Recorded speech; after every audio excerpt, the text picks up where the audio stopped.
Hello everybody and welcome back to the channel.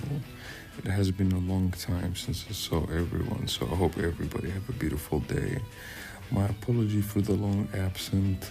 I was a little bit busy with life and I wanted to take some time off, from doing things in life and focusing on more, I would say, realistic approach to things, having a work, having things, but sometimes, missing working on this channel, kind of pulled me back and, there's a lot of memories, or I wanted to continue doing what I'm doing, you know.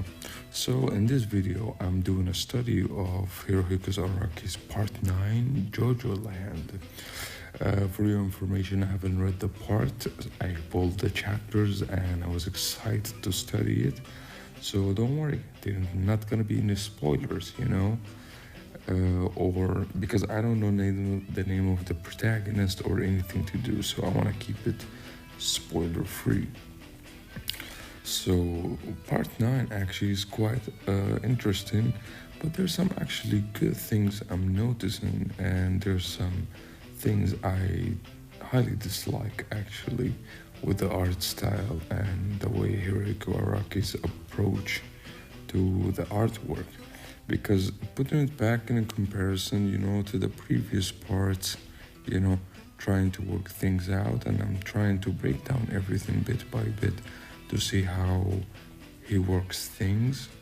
And thankfully now I got an iPad, so working with making videos will be easy, than before, because my computer kind of broke down and I'm not able to work on it anymore,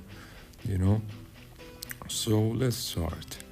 As you see in this first panel, I pulled randomly, out of the other works. So I'm trying to break down the way he draws the faces and the body in it. But it's quite interesting actually what I'm seeing in this part actually, that his work anatomically so spot on, and highly it reminds me of the kind of Renaissance style, the way the character poses, I mean, come on, it's Hirohiko Araki. But like the thing is, there are not much new poses than before, because I have seen some of these poses in the previous parts, so nothing much new. But when it comes to drawing face, I think Hirohiko Araki kind of shined on in this part, especially with the anatomical perspective, because breaking down the face and trying to trace it, trying to rework it on, from scratch, I'm having quite a fun, and there's so much beauty I'm seeing in this work. And it's actually very, very impressive, actually, because like the noses, the eyes in this part, what actually quite interesting to me is that he's taken a new approach, like a fusion of part 6 a bit with a little bit of part 8, but there's some stuff missing here.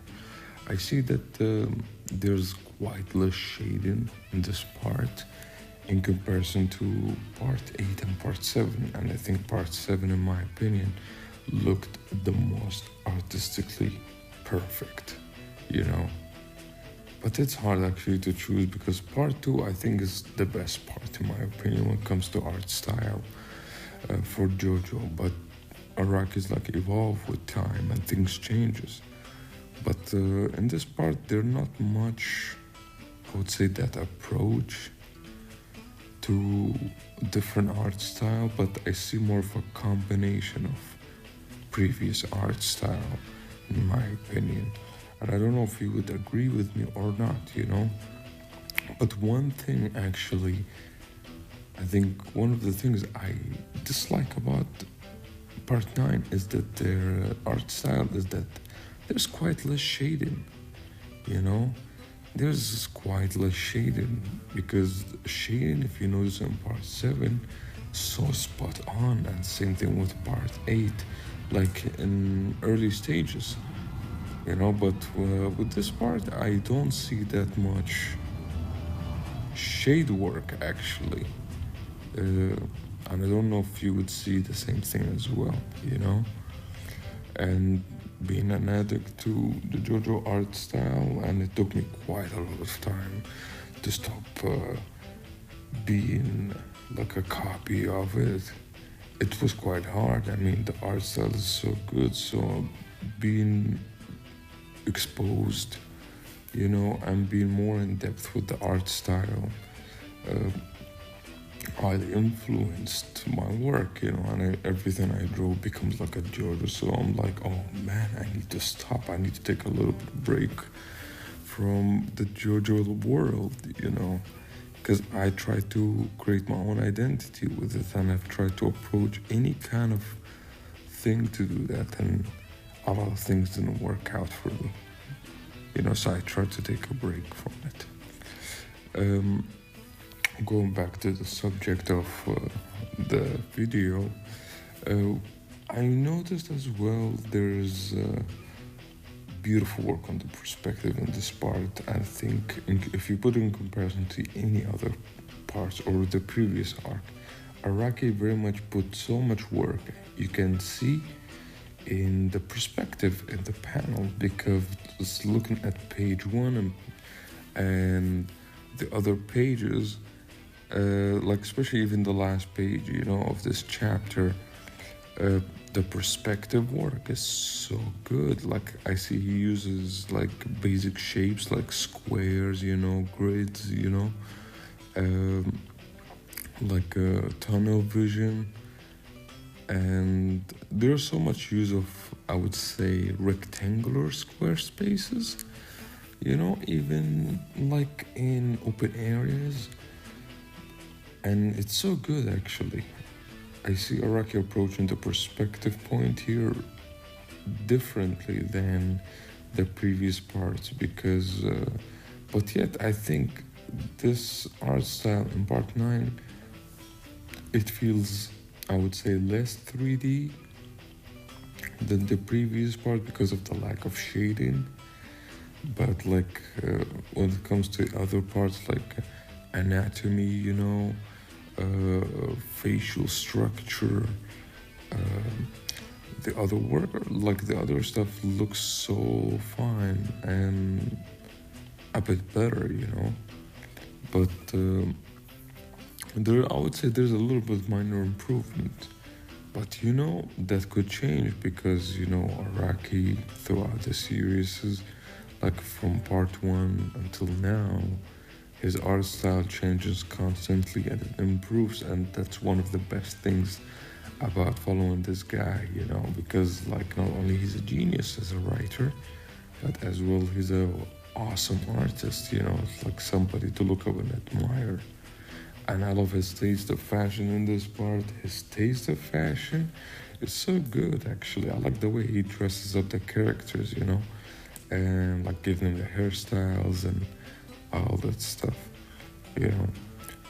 But like I think in my opinion this part so far it's hard to judge from the first time, you know. It's a little bit still tough because we're still in the first chapters, so I wonder how things gonna turns out.